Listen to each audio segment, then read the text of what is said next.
Hi, everyone. Thank you for joining us. I'm just going to give it a few more minutes for people to arrive, and then we'll get started.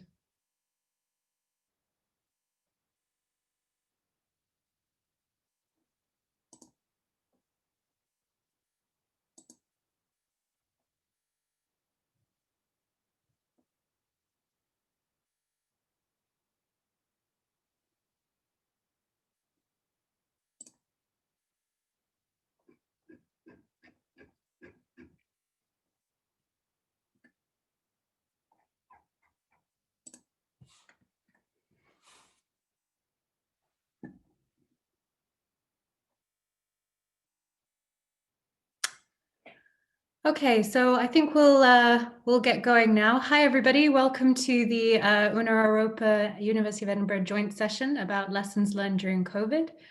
Thank you so much for joining us today. My name is Yasmin Abdullah. I work at the University Global Academy of Agriculture and Food Security, and I've been helping organize the session today. We're going to start with I'm going to screen share a video recording of all of the presentations that we have today from several excellent medics and researchers across Europe. We'll then follow that up with a chance to answer questions and have a discussion between the panelists chaired by Professor Lisa Boden. If I can ask, please, that you all use the question, there's a Q&A box at the bottom. If you have any questions, please put them in there. And there's also a chat if you would like to talk to each other, or if you have anything that you would just like to comment on. But yeah, I will start screen sharing in just a moment. And please, yeah, thanks so much for being here, and put all your questions in the Q&A box. Thank you.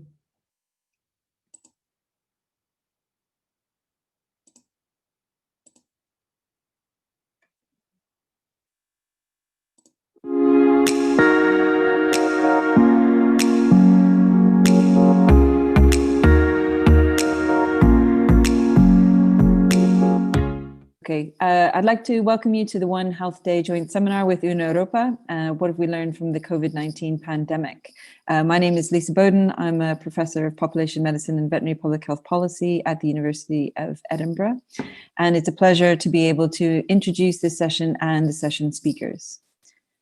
Our first topic is factors driving the emergence of pathogens from wildlife. Can we prevent the next pandemic?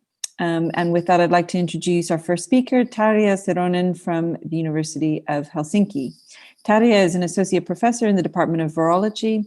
Her research focuses on the evolution and molecular epidemiology of zoonotic pathogens with the aim of understanding the dynamics and emergence of zoonoses. It's a pleasure to welcome Tarja to the floor. Thank you, Tarja. Okay, hi.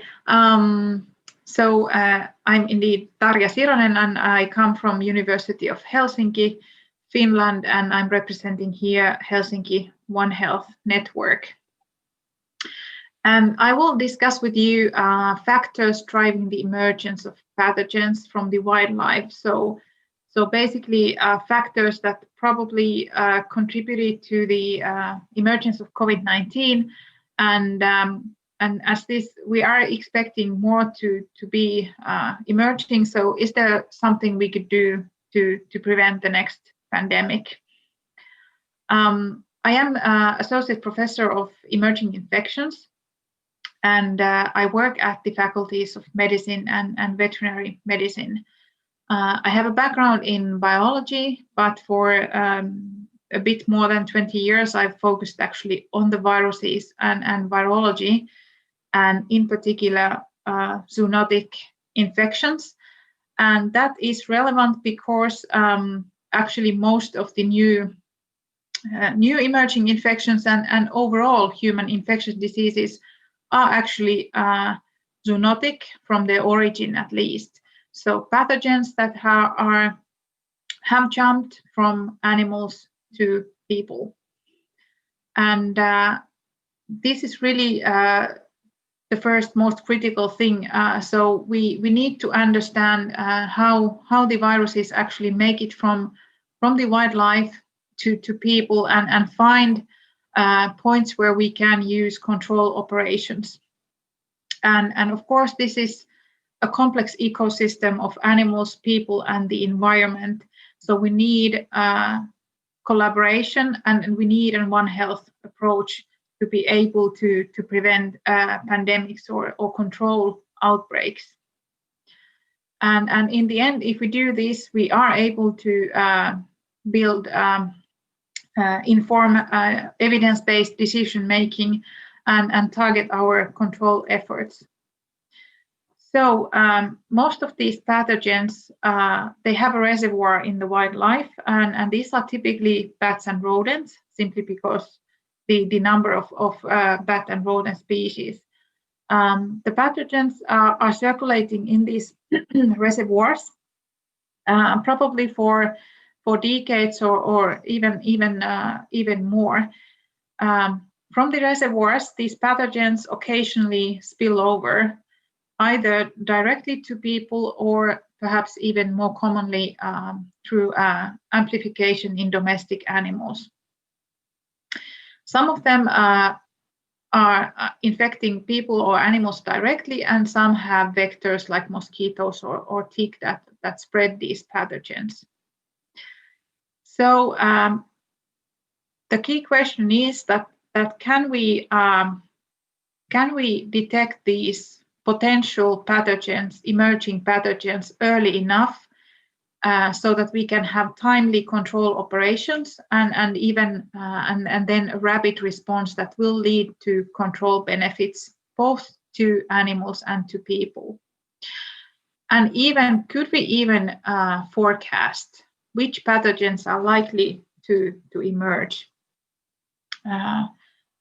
as epidemics or pandemics?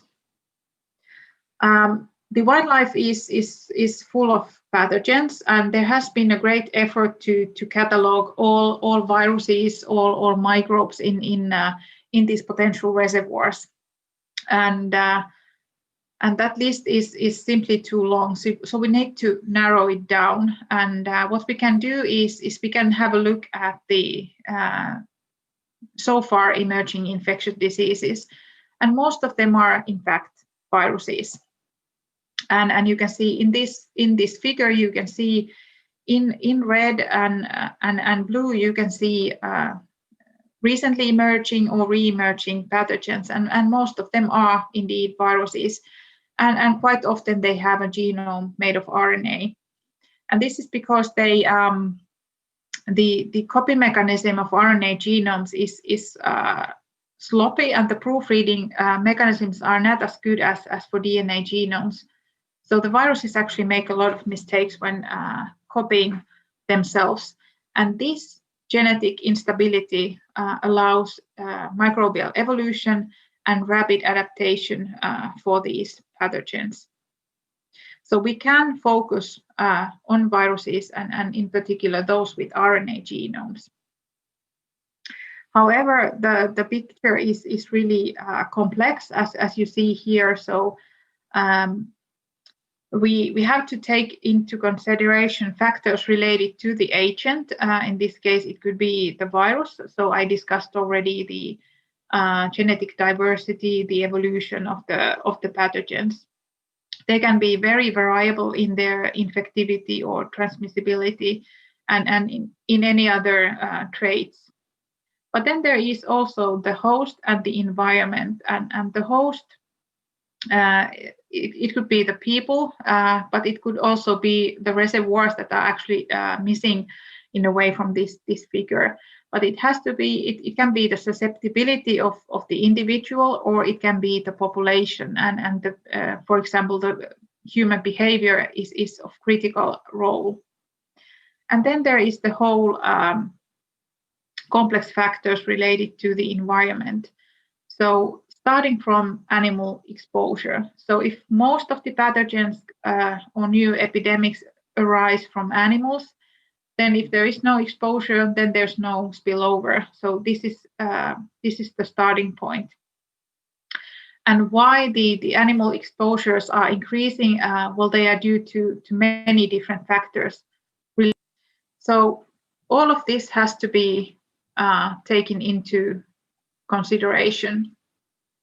Well, one research group cannot really do all that. So we are doing our part, and we focus on the viruses and trying to really understand what viruses are there that are potentially emerging.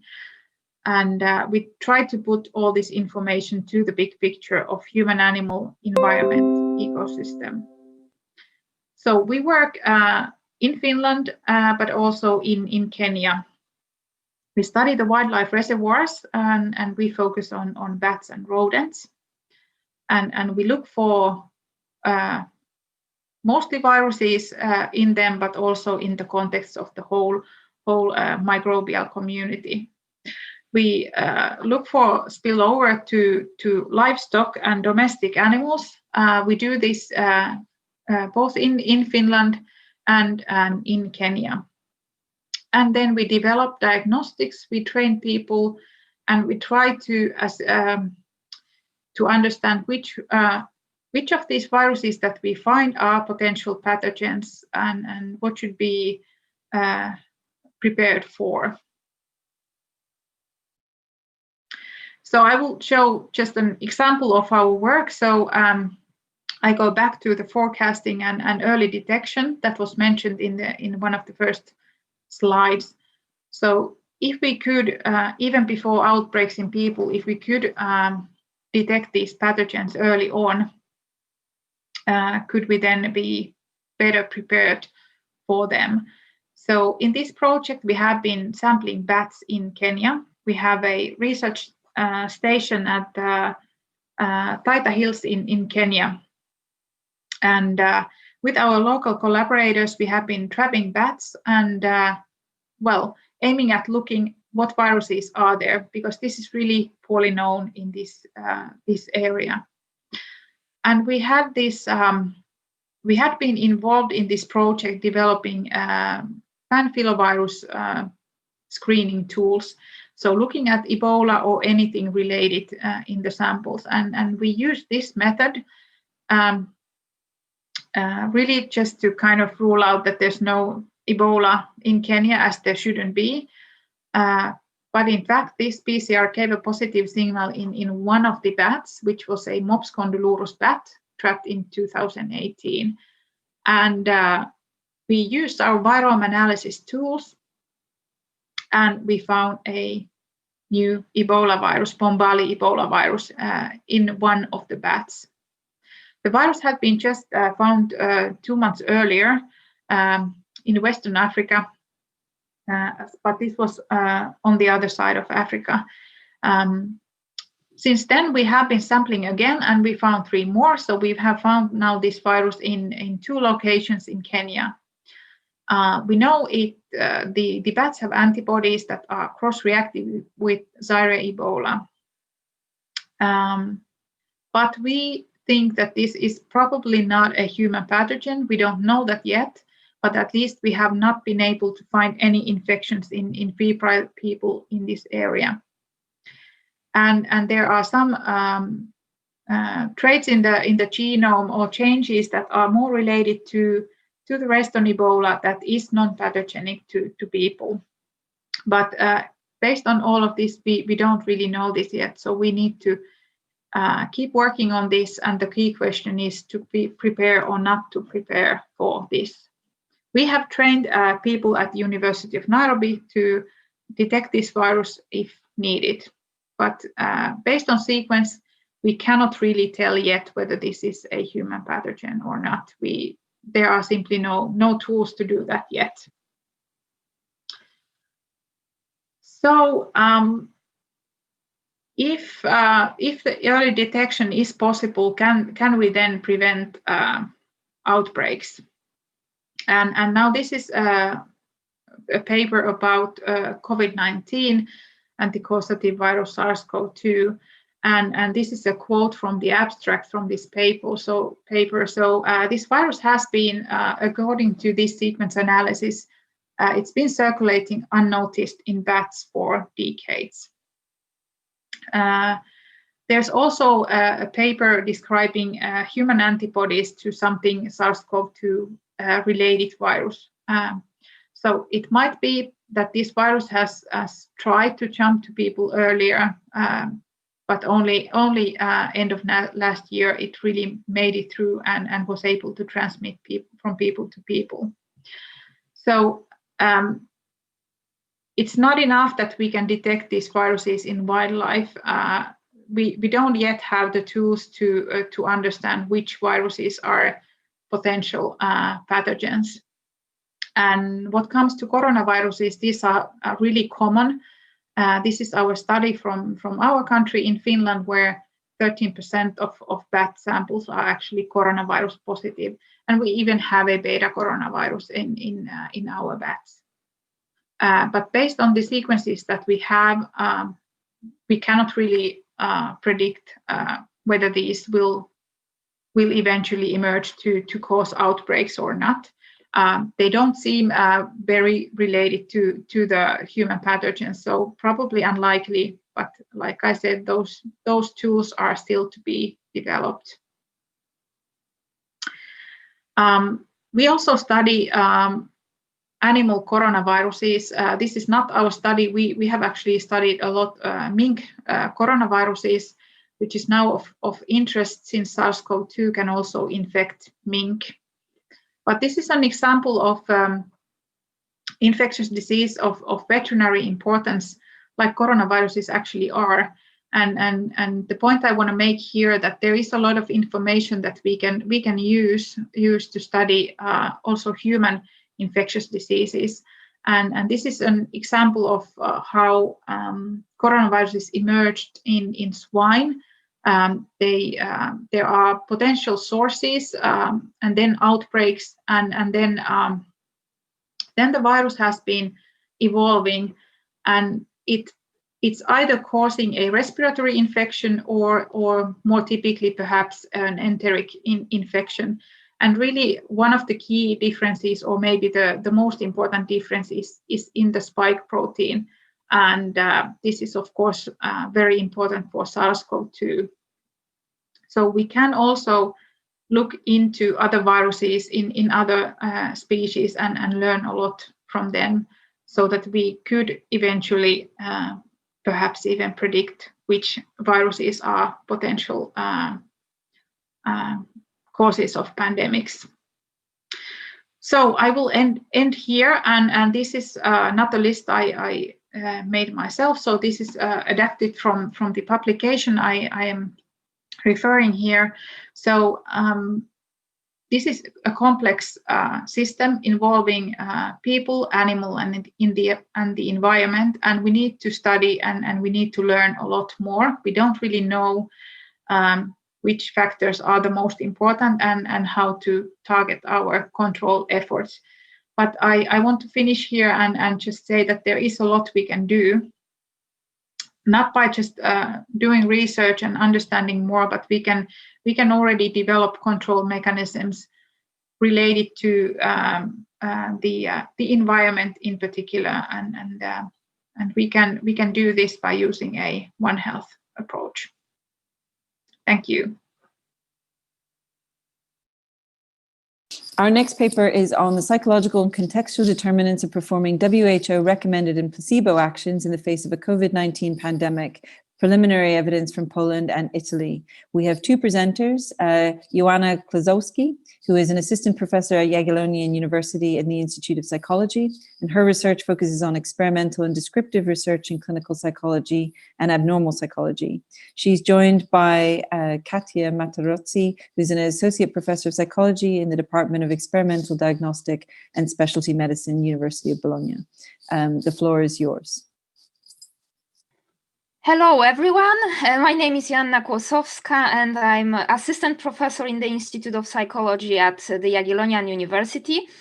And in this short presentation, I'd like to, together with my colleague from University of Bologna, Katia Mattarozzi, describe some of the results of the study that our international team have conducted in the past 6 months in 7 countries around the world. And here you can see the logos of all the universities engaged in the project and the names of all the members of our research team. Unfortunately, because the data from this large project are still being analyzed, today we will only show you the preliminary results from the two of the countries participating in the study, namely from Poland and Italy. But first, some background. So, as we all well know, currently efforts are being made in many countries around the world to reduce the number of new cases of the coronavirus disease. And since no vaccine has been developed so far, still the only way to reduce the virus transmission is to follow the precautions recommended by the World Health Organization. And therefore, it's extremely important to understand what makes people follow these precautions and recommendations. And several studies so far have attempted to determine the psychological and situational predictors of the likelihood of engaging in recommended actions, such as social distancing or wearing face masks in public places. And the results of these studies show that such factors as objective risk of acquiring a disease, perceived susceptibility to contagion, and some individual characteristics might be determinants of adherence to precautionary measures. These data, however, do not resolve the question of how all of these factors interplay, determining the behavior. And although there are a number of theoretical models of health behavior change developed in the field of health psychology, they rather explain health-promoting behaviors or activities that facilitate adaptation to chronic health problems, rather than behaviors directed to reduce exposure to infectious diseases. So at the moment, we don't really have a model that can be used to predict preventive behaviors during a pandemic. Moreover, as we all well know, people not only follow physicians' and scientists' recommendations, but sometimes they also employ so-called placebo interventions. For example, they use homeopathic remedies or herbal supplements. And studies show that employing placebo interventions may be one of the strategies of coping with uncertainty. And since the level of such uncertainty is high during a pandemic, the frequency of using placebos may also increase. Therefore, it seems important to determine whether placebo interventions are undertaken in face of pandemic disease, and if they are complementary or rather alternative to those recommended by the World Health Organization. And our study had a few goals. The first and main goal was to empirically verify the theoretical model proposed by us, explaining the interplay between psychological and situational factors influencing adherence to recommendations, as well as the use of placebo interventions. And I will come back to this model in a moment. The second goal of the project was to verify what actions, both recommended by World Health Organization and placebo interventions, people implement to protect themselves against a pandemic disease. And we also aimed at answering the question whether there are differences in adherence to recommendations and placebo use in culturally diverse countries. And here you can see the theoretical model we proposed to explain the frequency of preventive actions. This model was created by integrating the health belief model, which is one of the most popular models of health behavior change in health psychology, with some models of stress and coping, namely transactional model of stress by Lazarus and Folkman, and Schwarzer's and Aspinwell's theories of proactive coping. And the reason we combined these models was that the health belief model does not fully explain why in threatening circumstances some people engage in preventive behaviors and others do not take actions, but rather choose to engage in behaviors aimed at controlling their emotions, like fantasizing or suppressing the threat. And since the coronavirus pandemic is a highly stressful situation, taking into account non-stress mechanisms seemed in order. And on this slide, you can also see 8 hypotheses we formulated basing on mentioned models and theories of health behavior change and stress. Unfortunately, I don't have time to explain all of them in detail, but I'll come back to them in the last part of the presentation when I will talk about the model verification. And here you can see all the variables included in the study and questionnaires used to measure them. The study was conducted online, and some of the scales were created by us for the purpose of the project. And as you can see in the table, preliminary results show a good reliability of all the questionnaires and scales used in the study.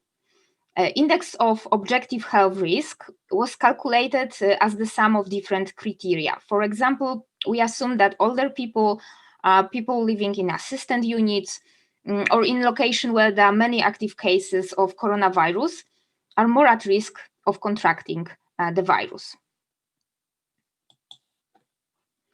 Okay, so now for the results. Firstly, Katia will show you some data about the frequency of different behaviors in Italy and some between group comparisons from this country.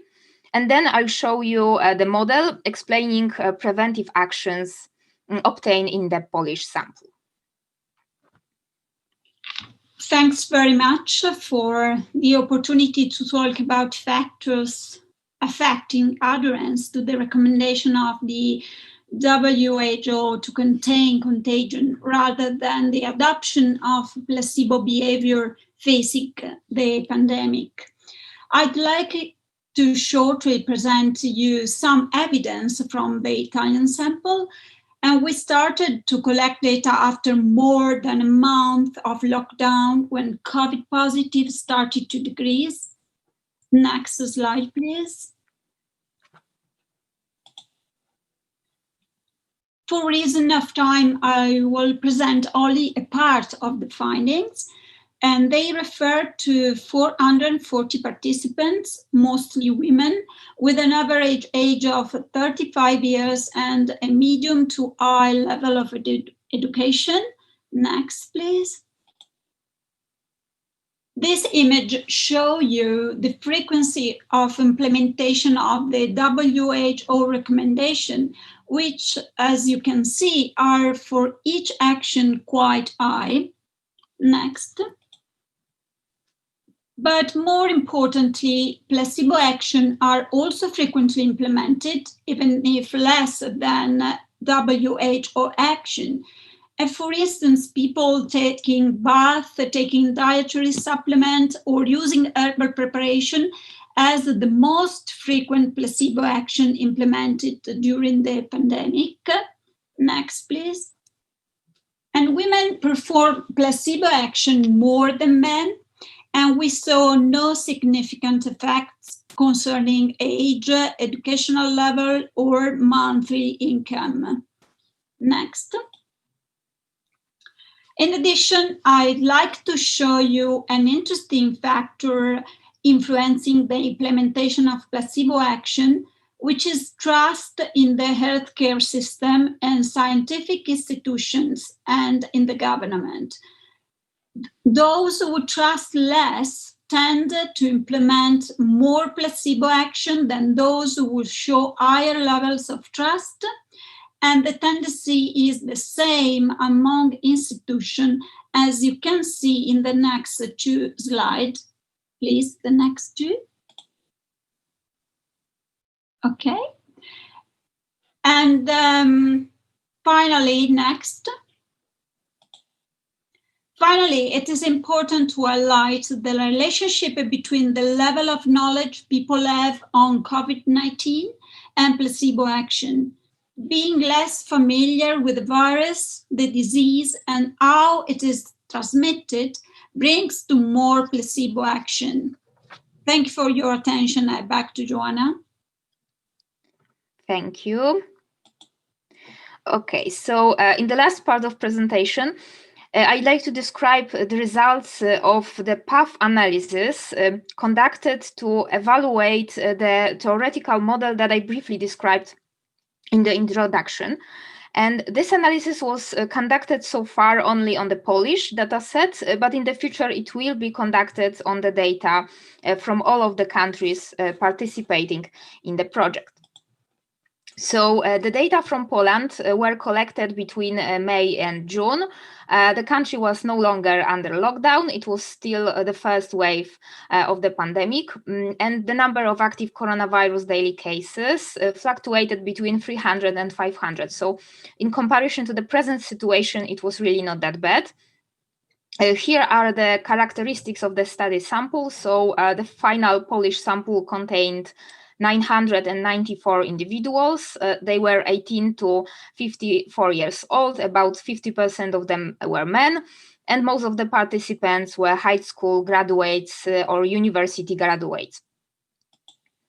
And as you can see, similarly as in the Italy, also in Poland, actions recommended by the World Health Organization were implemented more frequently than placebo actions.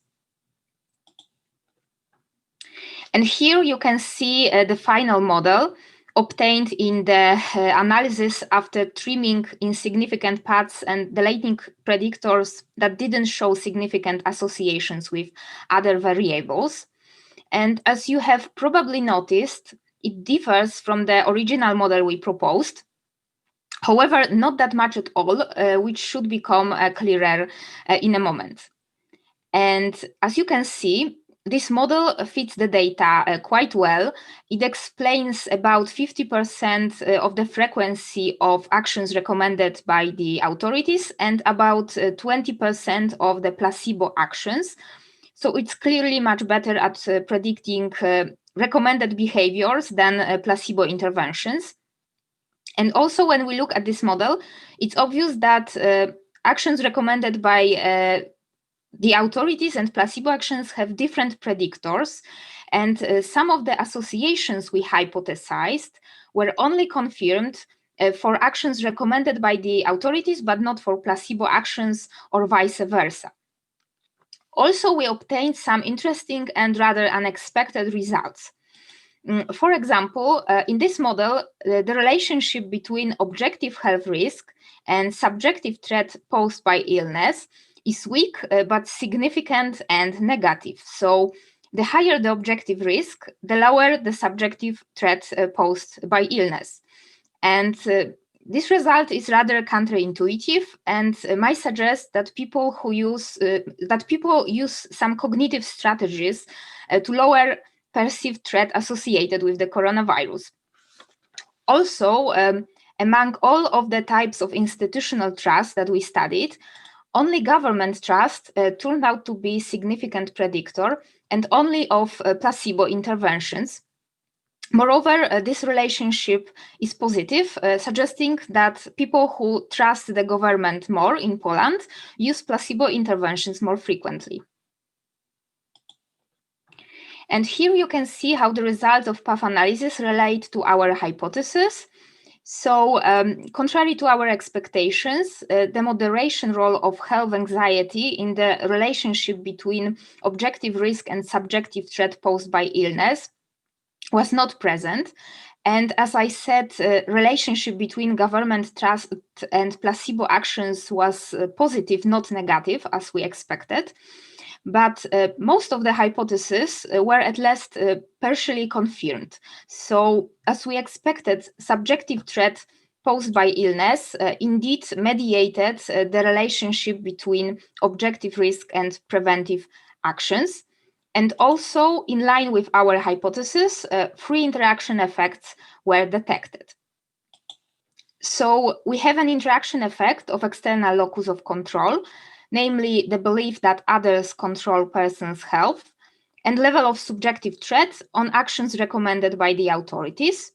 So authorities' recommendations are followed more frequently by people who at the same time believe that others have control over their health and not feel threatened by the coronavirus. So they seem to do what they are told to do even if they are not threatened.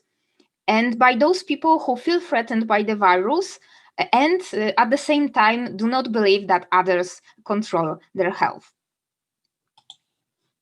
There is also interactive effect of preventive coping and subjective threats on the frequency of placebo actions, namely people who feel threatened by the virus and at the same time present preventive style of coping use placebo interventions more frequently. And finally, the balance between benefits and barriers to action moderates the relationship between subjective threat and recommended actions. So people who see more benefits than barriers to action tend to implement recommended behaviors more often. And additionally, among those individuals who see more barriers than benefits of taking action, higher level of subjective threat is associated with higher frequency of behaviors recommended by the World Health Organization. So when people do not see many benefits but feel threatened, they are somehow motivated to follow recommendations more closely in comparison to the situation when they don't feel a coronavirus threat. And here you can see the summary of the most important results obtained in the study. So in both Poland and Italy, actions recommended by the authorities were used more frequently to prevent COVID-19 than placebo actions. But also, as you can see, some cultural differences were detected. However, probably the most important finding of this study is that the model proposed by us explains preventive actions which people use during pandemic quite well, although in the future it should probably be developed to include more predictors of placebo interventions, which seem to have different correlates than actions recommended by the authorities. And that would be all. Thank you very much for your attention.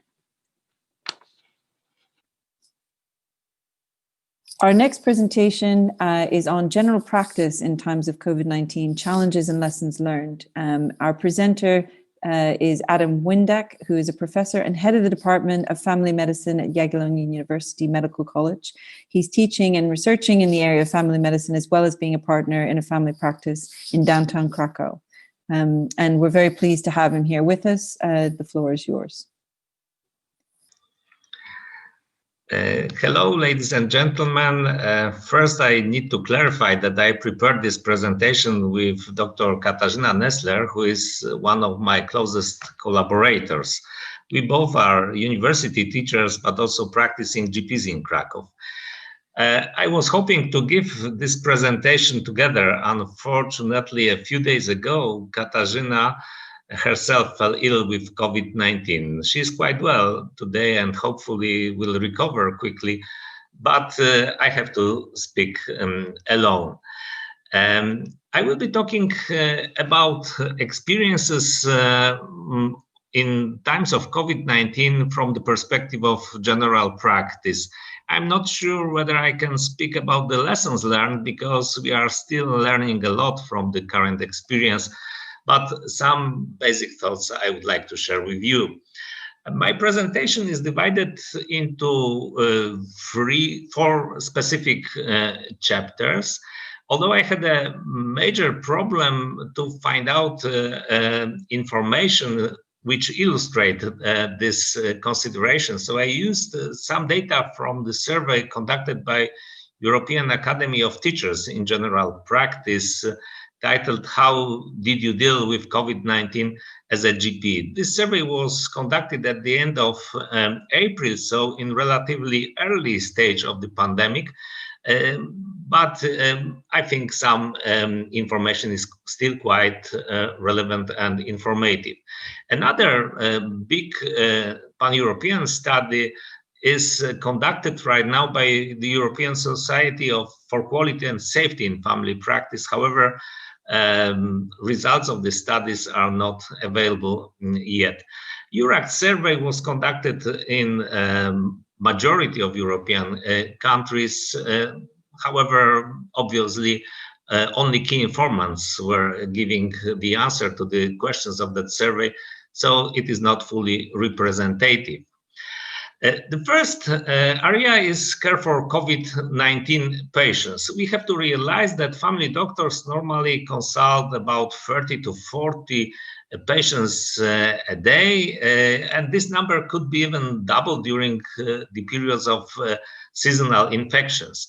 During the current pandemic, one of the major challenges was efficient separation of those who might be infected from those seeking the care for different reasons. So telephone triage was one of the main tools to do so.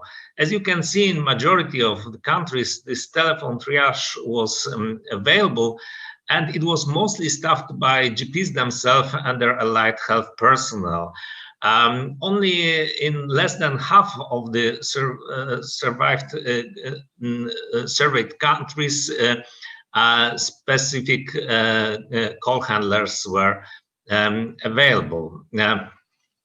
When COVID-19 patients required medical help, they have been seen mostly in dedicated health centers.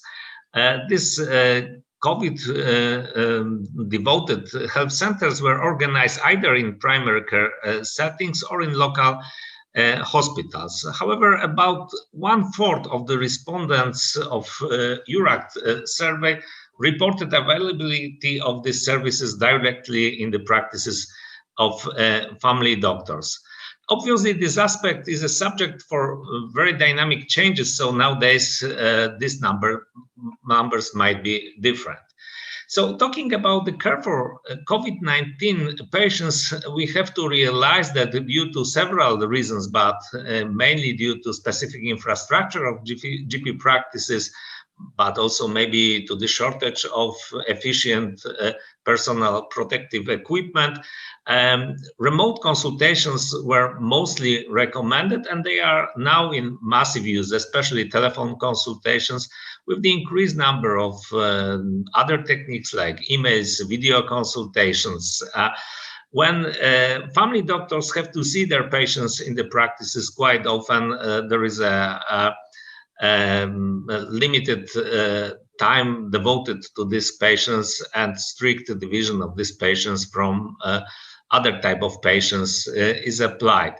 Another challenge is, of course, a follow-up of COVID-19 diagnosed patients with limited signs and symptoms, and for that reasons, to follow these patients who are staying at home, still telephone consultations are in place, but obviously there is a huge administrative burden of different type of procedures which are in place, and family doctors have to cope with them as well.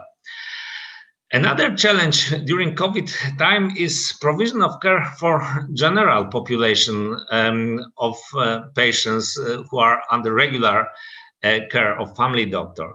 These data are showing that usual care during the pandemic has been significantly limited. Home visits were still in place only in half of the countries covered by EURACT survey. But even palliative care for COVID patients was available at home also in similarly low number of countries. So it goes without saying that general population might suffer from delayed GP consultations due to many reasons. Some patients were hesitant to trouble their GPs, but many of them simply felt the fear of infection in general practice. There was also difficult access to other specialist services due to delayed referrals, but also to the fact that many services shift to COVID-related services, and organization of hospital and ambulatory services was strongly affected. That was especially dangerous for some vulnerable groups of patients. There are data showing that the number of consultations, procedures, hospitalization to certain group of patients like mentally ill persons, cancer patients, or acute cardiovascular procedures significantly drop out, which will result in serious consequences in near future. Obviously, family doctors have seen increased burden of psychosocial problems reported by their patients, And the list of these problems is quite long and presented also on that slide. Next issue, which I want a little bit focus on, is safety and well-being. The sixth issue of European Respiratory Journal has published an editorial titled "An Italian Sacrifice to the COVID-19 Epidemic." According to the authors of that paper, till the end of April, 151 doctors died in Italy from COVID-19, but almost half of them were GPs. In few other countries, especially like Spain, Turkey, number of family physicians who lost their life was similarly high. It is unclear what was the main reasons for that. Probably, firstly, outbreak was underestimated by both decision makers and medical professionals. Family physicians who used to serve their patients with seasonal upper respiratory tract infections never used mask, face shields, glasses or protective suits, and never were trained to do it properly. Moreover, there was a shortage of personal protective equipment, which in the first place was directed to hospitals. So finally, the doctors working under the extreme pressure of being unaware, they have been unaware of real threat of COVID-19, and they ignored strict safety procedures with such a dramatic consequences. So if we look at the issue of personal protective use and supply, we simply see that mask, gloves are widely used. However, protective suits are in use in less than 50% of the countries who participated in a EURACT survey. Family doctors had to provide these protective services themselves with some support from local or central governments. In the upper corner of that slide, you can see the level of satisfaction with the provision of care, which was moderate or unsatisfactory in majority of the countries, with except of Nordic countries, Netherlands or Czech Republic. Dedicated financial support to provide special services to COVID patients was available in certain percentage of the countries. The situation was far better in the provision of adequate training and information how to deal with specific COVID-19 related problems. So my remarks regarding safety and well-being focus on two main issues. The first one is shortage of personal protective equipment. We may say that we observed, especially at the beginning of pandemic, very invalid supply and adequate distribution of this equipment. Simply priorities were given to hospitals. Last but not least, there was an issue of financing of this quite expensive extra costs of care.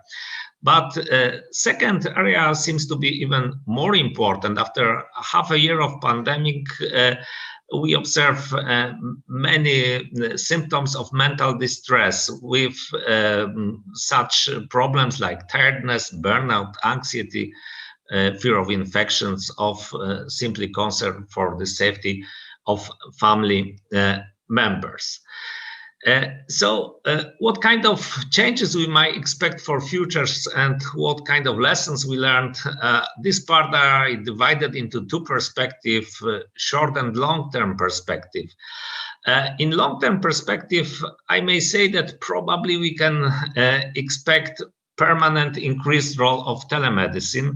With the use of new e-health technologies, we might expect development of new IT communication skills, which will be a challenge, especially for older doctors and older allied health personnel.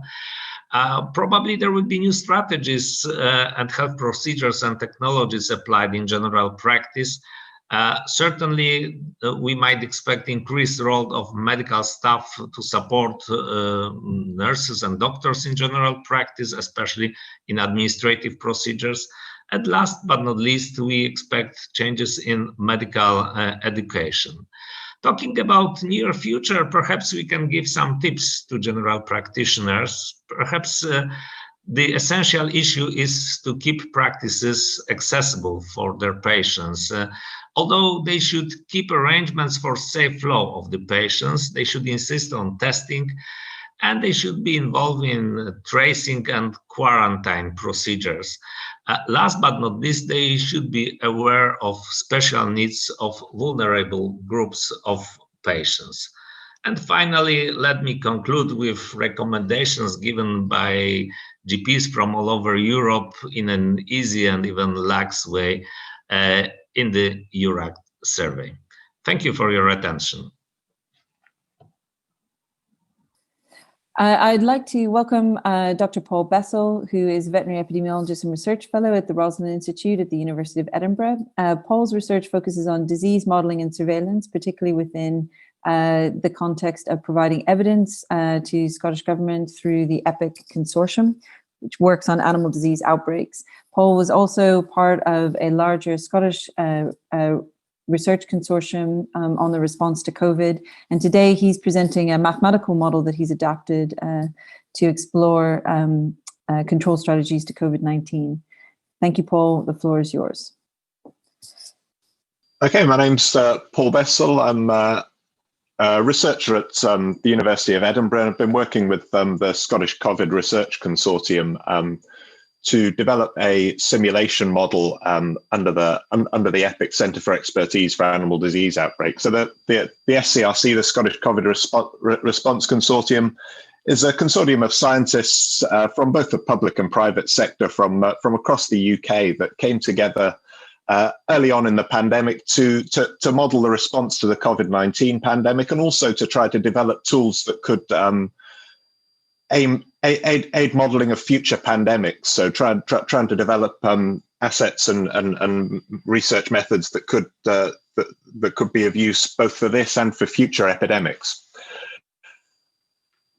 And under this umbrella, I've been leading the development of a simulation model that's actually based on a model that we developed for modeling Newcastle disease in village poultry populations in India and Africa. And I've been very, very ably assisted by research software engineers from across the UK, in particular John Nonweiler and Blair Archibald, and also Bob Taylor and Peter Alexander, and really added a huge amount of weight to the part of this that I have the relatively weak expertise, which is the sort of computer programming and the coding side of it.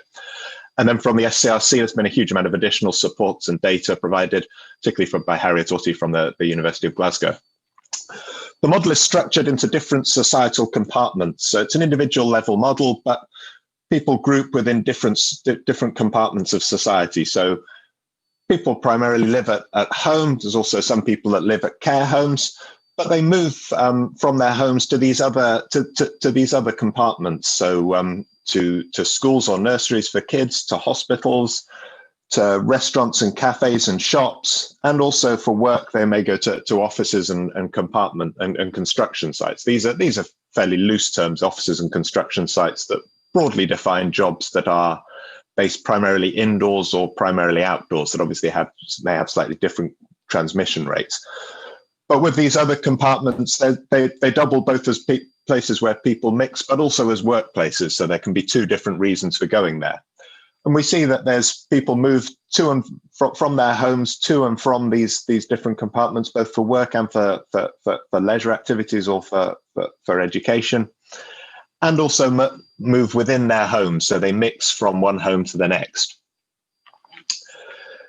The model itself has no explicit spatial structure, rather an implicit network that links together these compartments, and people mix and can transmit COVID when two people are in the same place. But the implicit network is defined such that individuals belong to a particular household, so that when the model's initiated, they're assigned membership of a particular household. Households have neighbors that periodically mix, so people will get together from time to time with certain other households. children have designated schools and nurseries that they attend. So in our model, schools have a population of roughly between 500 and 1,000. And each day the child will go to school and mix with other kids at that school, but there's no homogeneous mixing of all children in the population because kids have discrete schools that they go to. And likewise, adults with workplaces. An adult that's assigned a workplace at an office will go to work at that office of whatever size it is and mix with those people each day, but not with all other adults or all other adult office workers. Whilst there's no explicit spatial structure, the model should be applied to a distinct and somewhat contained population, ideally with a sort of center of mass. So the examples we'll see later, I've applied the model to the Lothian Health Board, which is a population of around 900,000, and has as its sort of center of mass, its hub is the city of Edinburgh, and then areas surrounding it that where people may commute and travel for work, to attend hospital, to go shopping, to go to restaurants. Each individual has a discrete age in our model, and households are structured appropriately according to ages. So you don't get in the model a household of 10 children and no adults. The ages are broken down roughly into compartments of infants, children, adults, and pensioners. Infants who may attend nursery, children should attend school, adults may go to work, and pensioners don't work, but they still mix in the various societal compartments. And the COVID disease progression and outcomes and the disease status of infected individuals depends entirely on the age of the individual.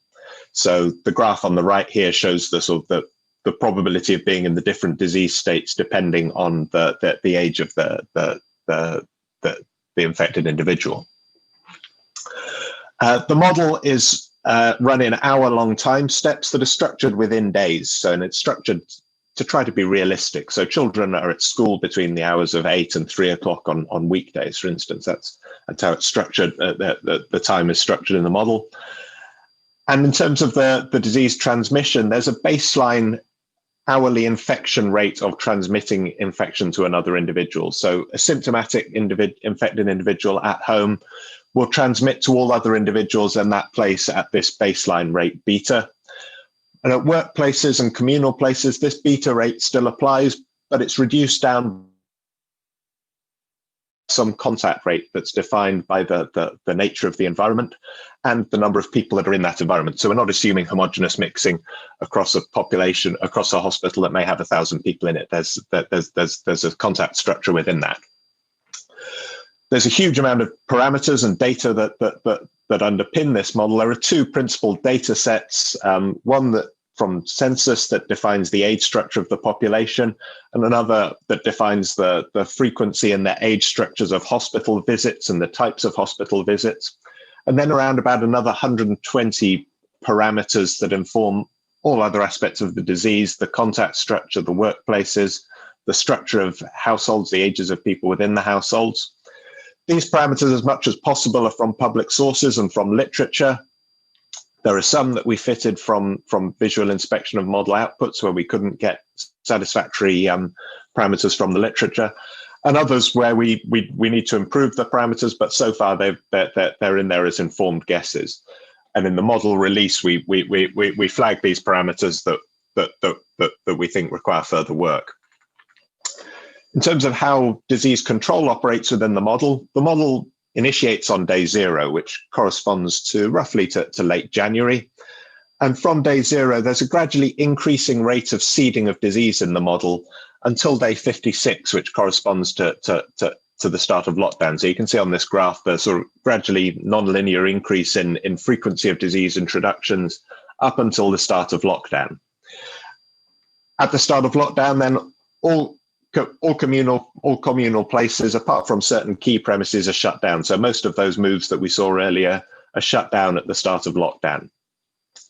And then in the model, there's a file that defines how different sectors are closed down and how they're reopened subsequently, and how they can be closed down again if as we are in the current status in October, thinking of closing down different societal sectors. Also, from the start of lockdown, there's a social distancing parameter, which is a loose term to sort of describe the reduction in transmission that's resulted from just steps that individuals are taking to reduce their risks of transmission. The model's implemented, as I said, it's a stochastic model with our time steps written in Java. The code is extremely elegant and efficient and well written, but still the runtime is about 20 minutes for 180-day simulation of 900,000 people. So if you want to pick this up and run it, you need some fairly heavy duty computer hardware to assist it. The code's developed and documented, and it's all available through GitHub through this link, which I'll put up at the end. And the RSE team have really done a fantastic job of documenting the code and everything that you need to run it and generate the outputs that I'm going to show. In terms of the results, this is an example of 100 iterations for the first 180 days of infection in the Lothian Health Board. And you can see the graph on the left here shows the proportion of the population that have active infection. So we're capturing that initial rise and then the drop off shortly after lockdown's implemented. We possibly need to go back to the controls and to look at how low that curve is really getting, because the data suggests that really that should be going a bit lower after lockdown. But generally speaking, it's doing okay. We can extract from this a lot of information about where people are infected and the ages of people that are infected. You can see pre-lockdown, the home is a key place for people to acquire infection, both as whilst they're at home and as visitors. But also schools are coming up there as being quite important. Restaurants, shops, different workplaces are coming up as pretty important. And then looking at that full 180-day period, so this graph and then what's happened afterwards, you can see that infection really shifts towards being centered on a lot of infection at home, and still some going on outside of home. In particular, care homes are coming up there, and some of the workplaces, such as some hospitals and construction sites where that remained open, are seeing a lot of transmission. In terms of the R values, the graph on the left here is the R values of people infected on each day. So you can see there's a huge amount of variability at the start there when there were relatively few infections. And this sort of gradually narrows down to sort of a band of sort of around high 2s, 3s is where this was up till sort of 10 days before lockdown, when those controls limited people's ability to infected individuals' ability to transmit. But there's also some variability here that you can see, sort of depending on the day of the week, with less transmission in our model at weekends due to different from people infected at weekends due to just the nature of people getting infected on different days. The cumulative R, you can see this is sort of the R up to that point in time. Again, that's sort of around about 3 until lockdown, and then the generation time. Similar pattern, but in the range of between 8 and 10 for the time from infection to subsequent infection. Looking at the data on deaths and hospitalizations, our model is hitting relatively well the data for the numbers of deaths for Lothian Health Board. Although it starts to deviate a little bit from, say, around about day 120, we start to move away a little bit from the National Records of Scotland data, and that could be due to us slightly overestimating the transmission following lockdown. The location of deaths also requires a little bit of tweaking. We're slightly underestimating the number that died in care homes and slightly overestimating those that died in hospitals. And similarly, doing okay in terms of the hospitalization data, but there's room for improvement there. The next steps for this, the formal development of the model through the Royal Society Ramp Initiative finished at the end of July, and unfortunately, everybody working on the model had to return to their day jobs, myself included.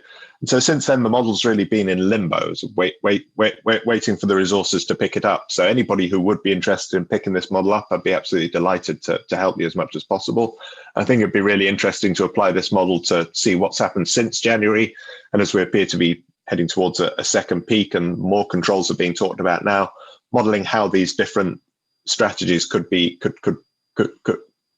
implemented in the model and what impact they may have would be great. There's also talk within the consortium of cross-validation using a separate inference model to see if we can recover the parameters from this model and through that inference model, and potentially also integrating a data pipeline that's been developed through the SCRC. So with that, I'll thank you. And if there's anybody who has more interest in learning more about this model or wishes to take it and run it for themselves, please use these links or contact me to find out more. Thank you very much.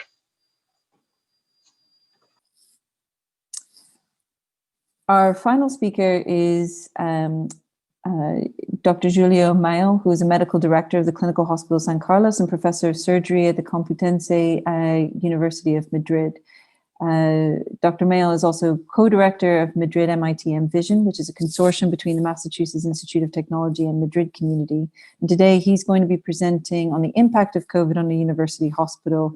The title of his presentation is How to Surf the COVID-19 Waves in a University Hospital, and we look forward to hearing his thoughts. Thank you. So good afternoon, and I would like to thank the organizers for giving me the opportunity to present today. My name is Julio Mayor. I'm professor of surgery at Universidad Complutense de Madrid and medical director at Hospital Clínico San Carlos.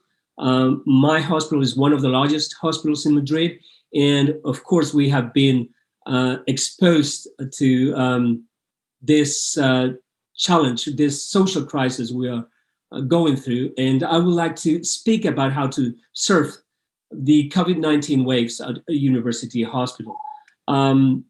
So first of all, if we speak about this crisis, what crisis, like that old Supertramp song? Well, this is a one in a lifetime experience for all of us. We have never seen anything like that, like this. This is not a healthcare crisis. This is a societal crisis. This goes beyond a healthcare system or university hospital or primary care. As you can see here to the left, on October the 20th, over 40 million people had been diagnosed with COVID-19, and that's an underestimation. And around 1.1 million people have died because of the infection with SARS-CoV-2. This is something we've never seen before in our lifetimes. And in Spain in particular, we went through the first, we surfed with very poor outcomes, the first wave, and now we are seeing the second bigger wave, although in terms of deaths, it's not as bad as it was in early March and April. And the important thing is that we have no treatment, there are no vaccines, and what we know is that just physical distance, masks, and hand hygiene can work to fight this virus. We have a lot of data, more than ever. We have a lot of information, but we have very, very little knowledge. Of course, we have learned some things, but we need to go further.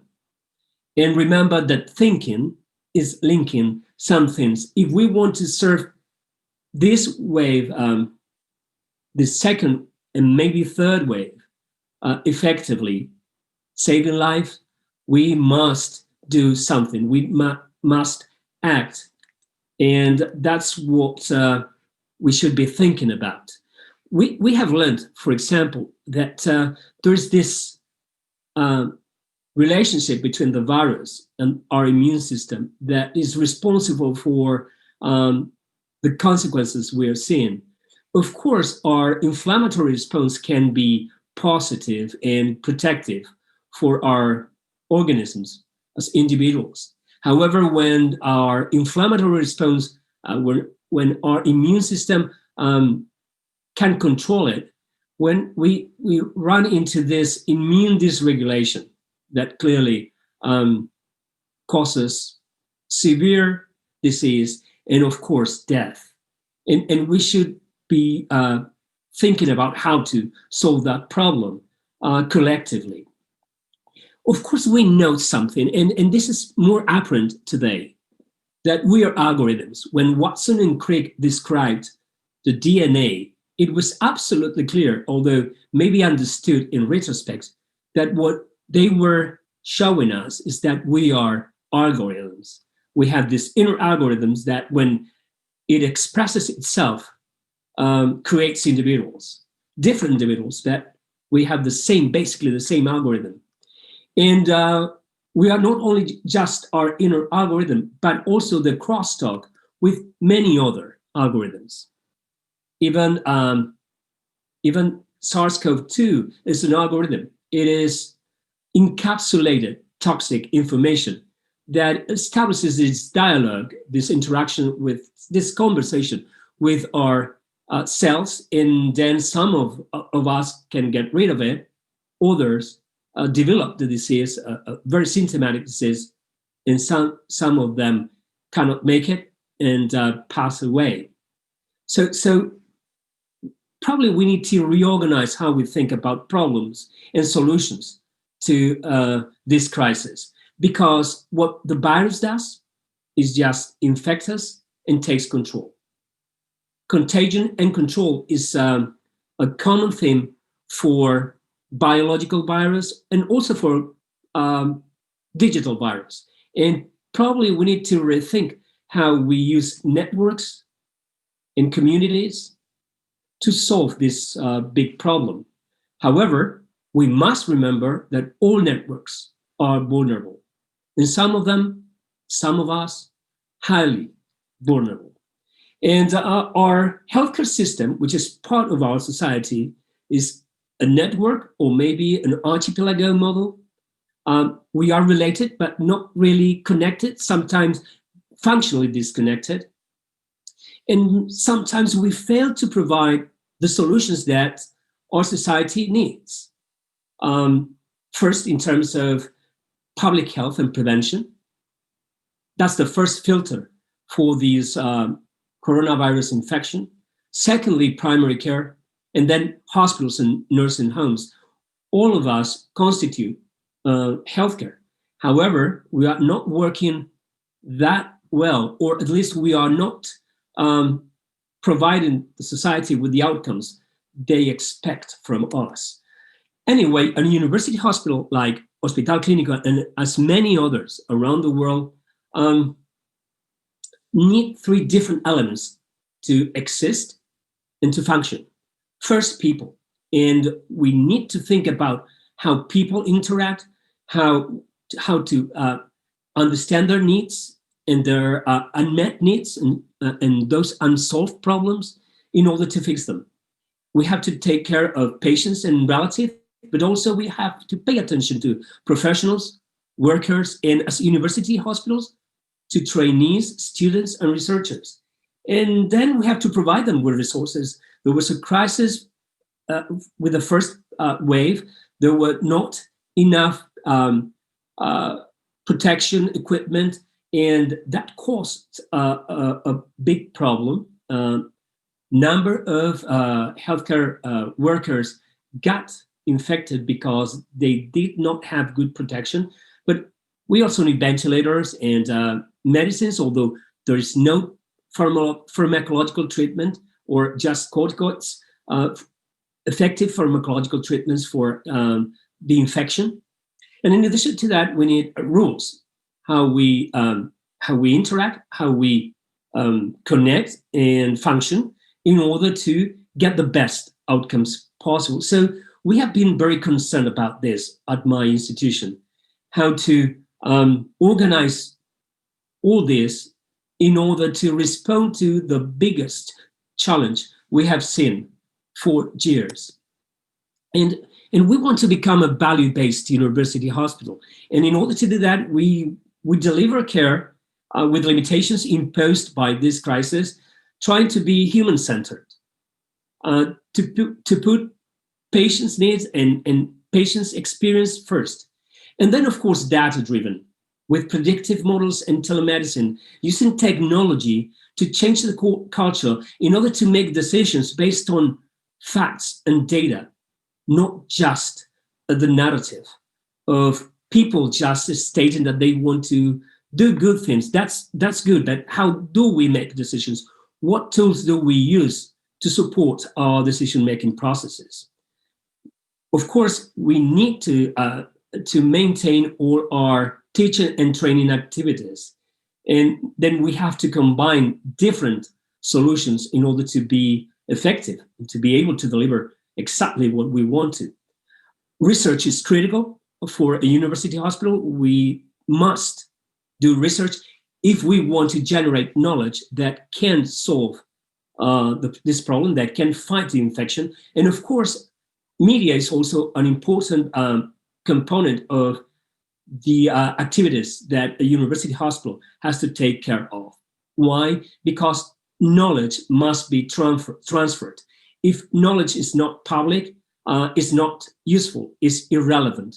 And that's why we were concerned from the very beginning on about how to deliver value to people, to individuals, and to society.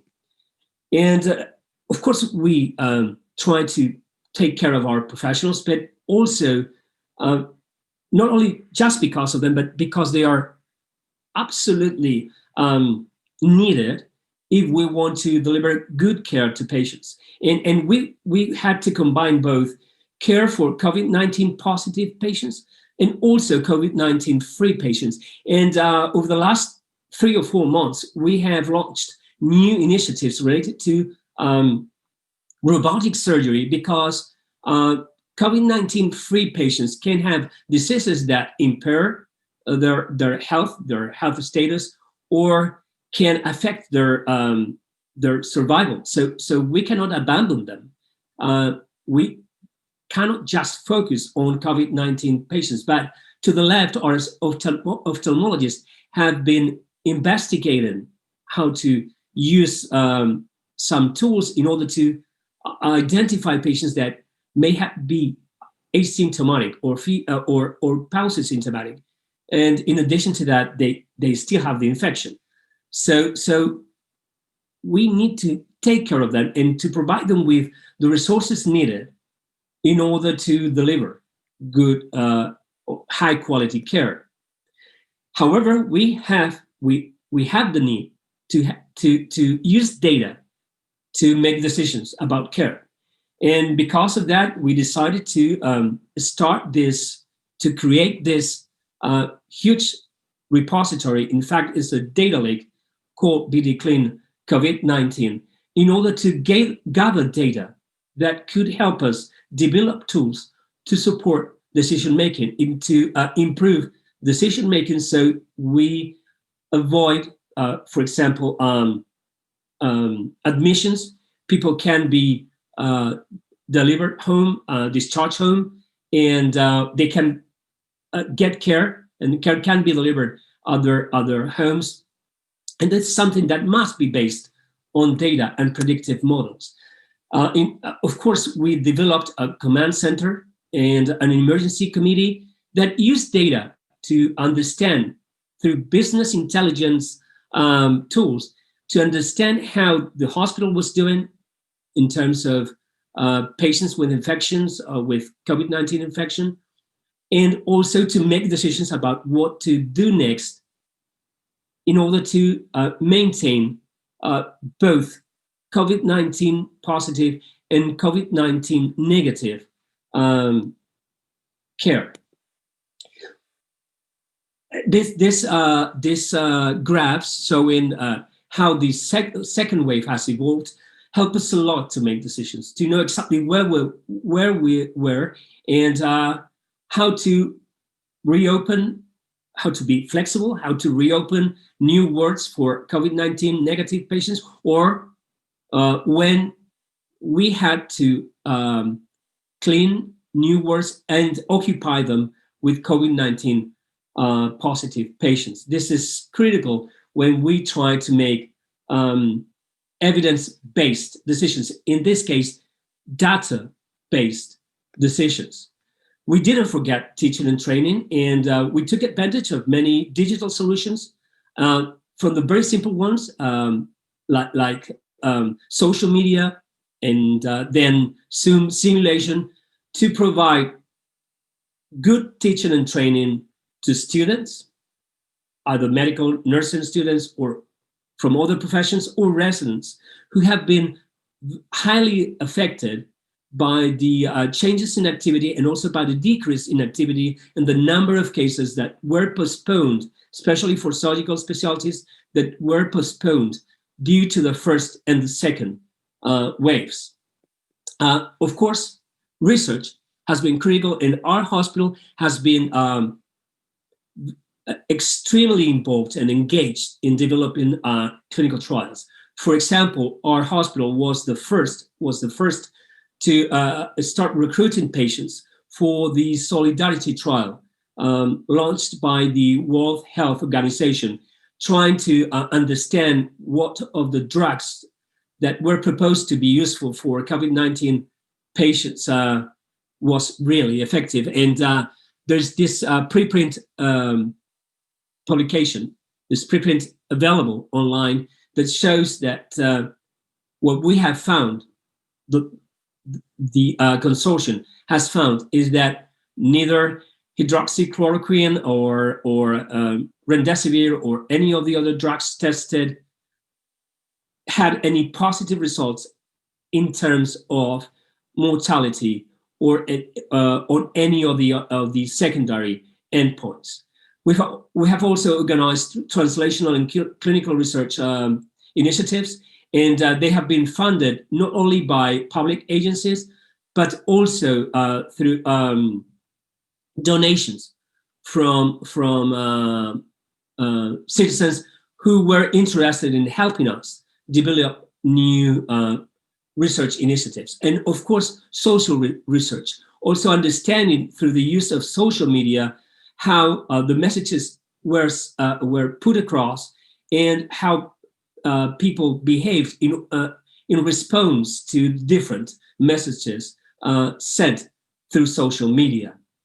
As an example of publications, the ophthalmologist at the University Hospital, at Hospital Clínico San Carlos, published this study investigating 1,100 patients that fulfilled the inclusion and exclusion criteria, and they described that, for example, hyposmia was more frequent in mildly symptomatic patients than in severely symptomatic patients. Basically, with hyposmia and anosmia, almost 90% of them developed the symptoms, and was highly indicative of COVID-19 infection in people with fever or other very mild symptoms.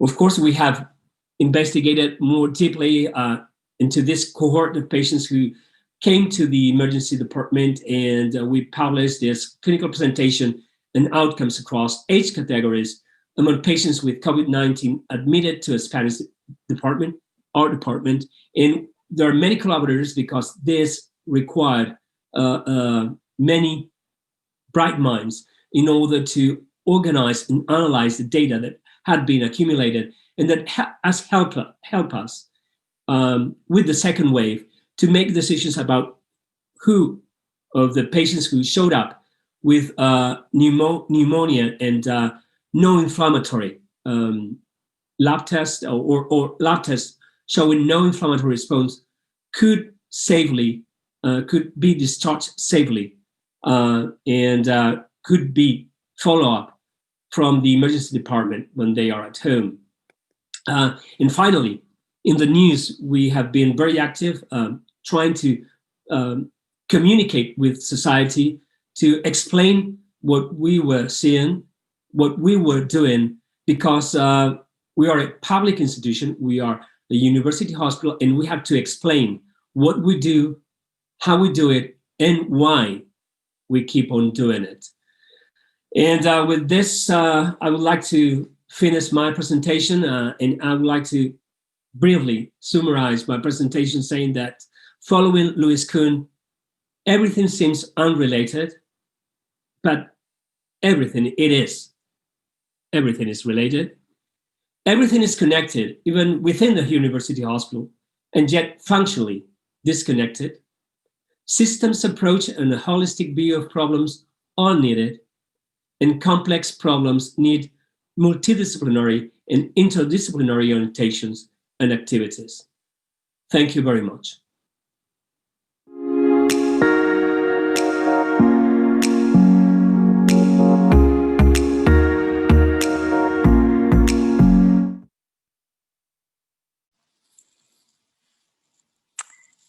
Thank you very much. I don't know, hopefully you can hear me okay.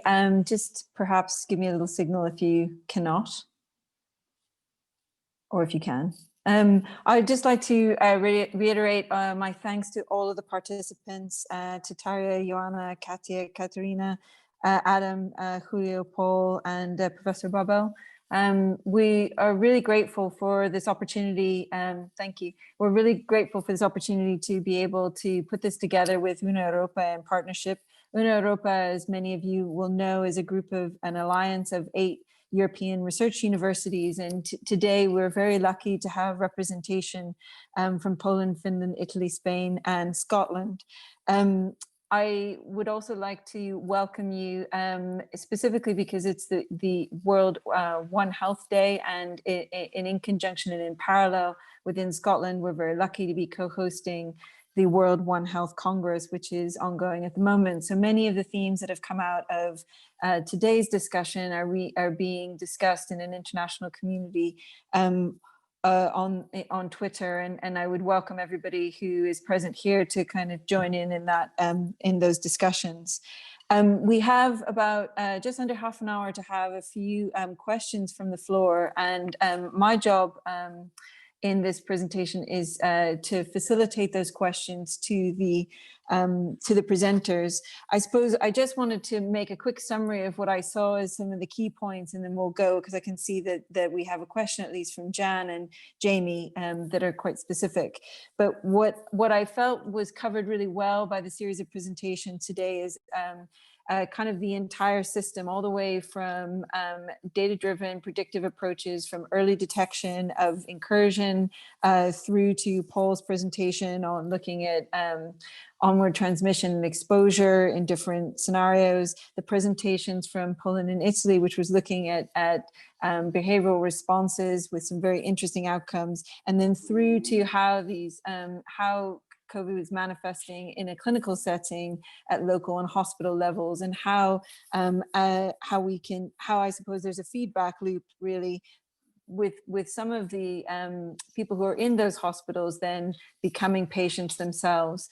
And finally, with Julio raising some very interesting questions, I felt with our responsibilities as researchers and clinicians in using data-driven approaches, sharing data, and ensuring that we're communicating well between that interface from expert into the public domain.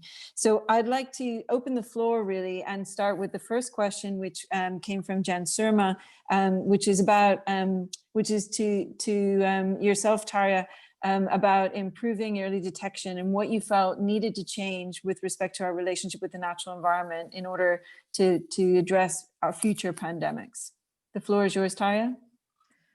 Thank you. I think there's a really important point in that question, and if we think of emerging pathogens, they are quite often density dependent, so they will spread and transmit easy in a dense population like a big farm of livestock. So definitely this is something that has to be thought about. So even a pathogen that is not really a virulent one or would otherwise die out can easily spread in a dense population, whether it's bats or people or livestock. So definitely there will be a direct effect if we cut down the livestock production, and if our farms are smaller, there will also be a lot of indirect benefits for cutting down meat production, which will then indirectly have an effect on the pathogen emergence. Thank you, Tarja.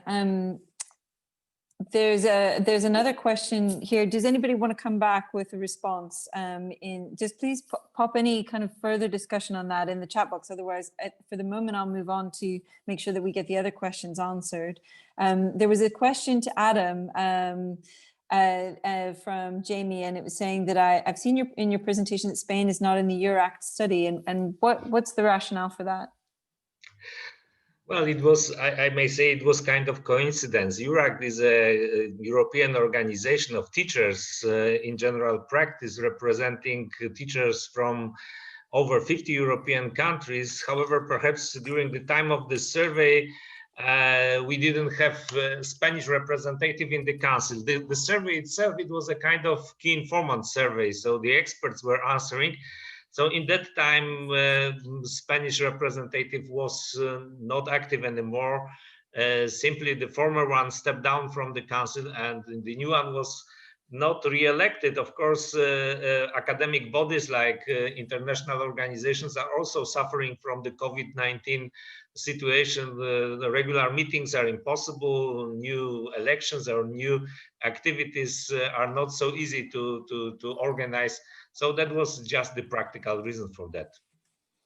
Thank you, Adam. And along the same lines with healthcare, and this probably is a question for both Adam and Julio, but it comes from Yasmin, is I think, Julio, you made an interesting point about the system being an archipelago and potentially functionally disconnected, which obviously has implications for the way that we communicate and coherence of response. So how diverse, what the question from Yasmin is really, what do you think could be done better to connect the healthcare systems in a way that would be functionally useful in a One Health approach?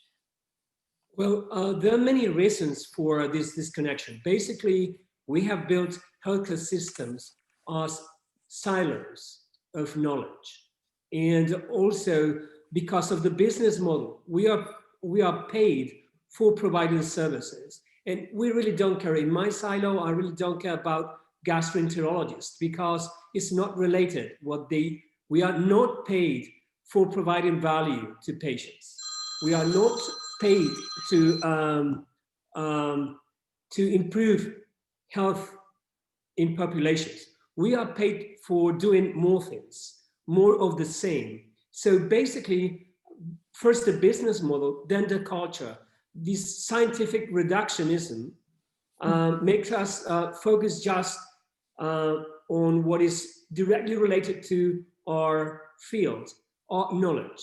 And we want to do surgical research, and we go deep, we dig deep, and we go in depth, but never in wide. We are not interested in how the population is doing.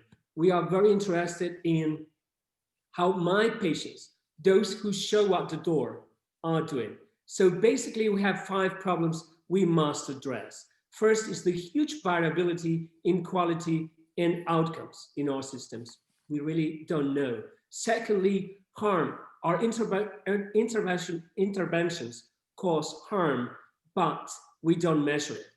Third is that we spend a lot of resources doing things that we should be not doing, that shouldn't be done, basically because they are not valued. As a consequence, we generate inequities and inequalities. We overdiagnose and overtreat those who don't need care and undertreat and underdiagnose those in need. And basically, we are not paid to prevent anything. So unless we change culture and we see this as a network of knowledge and healthcare providers organized to deliver value to individuals and to society, we would face the same problem all over again. Thanks, Julio. You've raised quite a number of interesting points there, and I wanted to now take the opportunity. Please, if to the audience, please put your questions in the chat box, and I'll try and manage them at the same time. But the questions that I have for the panel really are around this issue of vulnerability and how you think that it may have been redefined by COVID. And I'm thinking about this in terms of recognizing that we have a multifaceted panel here, and we're thinking about things in terms of One Health. Something I think Julio and others have said during this presentation today is that this is not just a single public health problem. This is a societal issue which is multisectoral in nature. So if I could go around and perhaps if you wanted to shout out from the different panels, I'm curious how you think vulnerability has been redefined and what implications and what that means for us in taking a One Health approach in the future in preparedness for future pandemics. So I might start with you, Julio, since you raised the issue, and then move around the panel, but please feel free, others, to put your hands up and participate. So thank you, Lisa. This initiative is very representative of the new approach we should use for the next pandemic, because there will be not only waves, but I'm sure that there will be following pandemics. We need networks to address complexity. We cannot do this in isolation. It's impossible. This is too complex for single institutions trying to find solutions for this. And we are experiencing this massive failure because we are not organized as networks. I think that the main solution we can find for this pandemic and for recurrent pandemics is networks organized around knowledge. And then also we need frameworks for ethics and for communication. Because this is a societal crisis, it's not a healthcare crisis. And the problem is that we as healthcare providers are facing challenges that we are not ready and not prepared to solve and to address. Who is going to get what? On what basis we make the decision someone 75 years old is not going to get a ventilator and someone with 40 years old is going to? How does society provide us with the framework to address that complexity? I think that my idea would be to organize networks as this Una Europa is doing in order to address complexity. Thank you, Julio. Tarja, do you have anything you wanted to add in, or? Yeah, I would love to. So first of all, I fully agree with Julio was saying, and I think that one of the things I hope we learn is that we need to move out of our silos, and this has been extremely frustrating in the beginning of the pandemic, that there was people were not communicating, and there were not so many scientists working on COVID-19, and we were all overwhelmed, and we could have used the knowledge better, and we should have been working together from the beginning. And I just want to add here open data and open science as one of the really key things, and networking indeed I think is what we must learn from here. Thank you. Paul, do you want to come in, if you're on the line, about the Scottish COVID Response Consortium and sort of any lessons learned from that in terms of that network or others?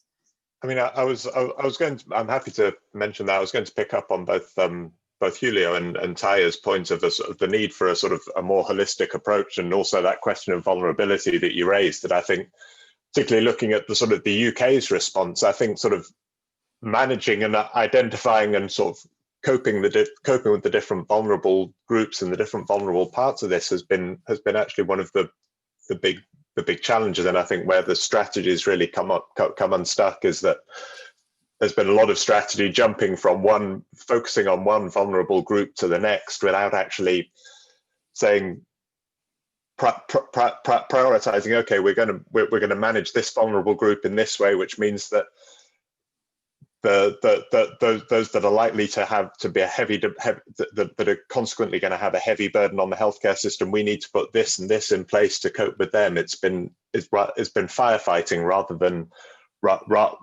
than actually trying to manage things in a strategic way. And I think that's partly due to the sort of the failure of academia in a way, and the sort of research community to be able to work in a unified way. Is that so I approach this as an epidemiologist, sort of thinking of things in a very short term. Sort of how do we model and how can we cope with what's going to happen in the next 2 to 3 months? And what nobody's really prepared to look at it and say what is the worst case scenario. The worst case scenario is that none of the silver bullets that we're hoping for in terms of effective diagnoses or vaccines come good.